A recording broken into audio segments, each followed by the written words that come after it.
ലം യംതഹിന്നാ ബിമാ തഅയല്ലു ബിഹി ഇർസൻ അലൈനാ ഫലം നർതബ് വലം നഹിമീ.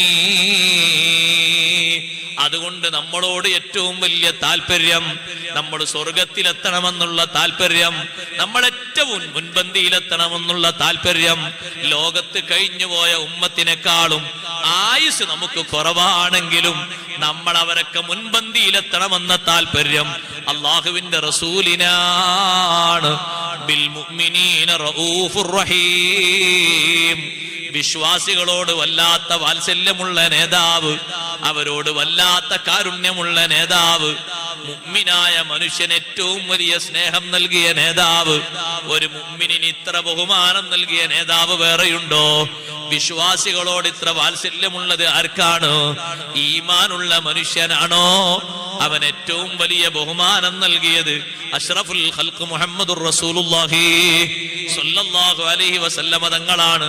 അതുകൊണ്ടല്ലേ വിശ്വാസത്തിന്റെ പേരില് പഴയകാലത്ത് വിശ്വാസമില്ലാതെ കലഹങ്ങളിൽ മാത്രം കഴിഞ്ഞിരുന്ന സമുദായത്തെ 10 വർഷത്തെ ജീവിതത്തിൽ മദീനയില് ചുരുങ്ങിയ കാലം കൊണ്ട് ഒരുപാട് ഗോത്രങ്ങളിൽ പഴയകാലത്ത് 100ഉം 50ഉം 30ഉം 40ഉം വർഷങ്ങളിലായി കുടുംബ കലഹമായിരുന്നു.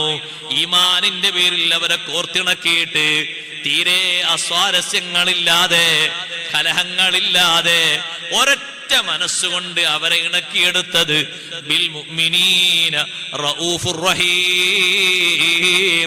വിശ്വാസികൾ കലഹിക്കാൻ പാടില്ല, അവര് പിണങ്ങാൻ പാടില്ല, അവര് ശത്രുക്കളായി വർത്തിക്കാൻ പാടില്ല, അങ്ങോട്ടും ഇങ്ങോട്ടും പകയുള്ളവരാകാൻ പാടില്ല. അൽ മുഅ്മിനു ലിൽ മുഅ്മിനി കൽ ബുൻയാൻ. വിശ്വാസികൾ തമ്മിൽ ഒരു ബിൽഡിംഗ് പോലെ നല്ല സ്നേഹത്തോടെ കെട്ടുറപ്പോടെ ജീവിക്കണം. അത് അവിടുത്തെ താല്പര്യമാണ്.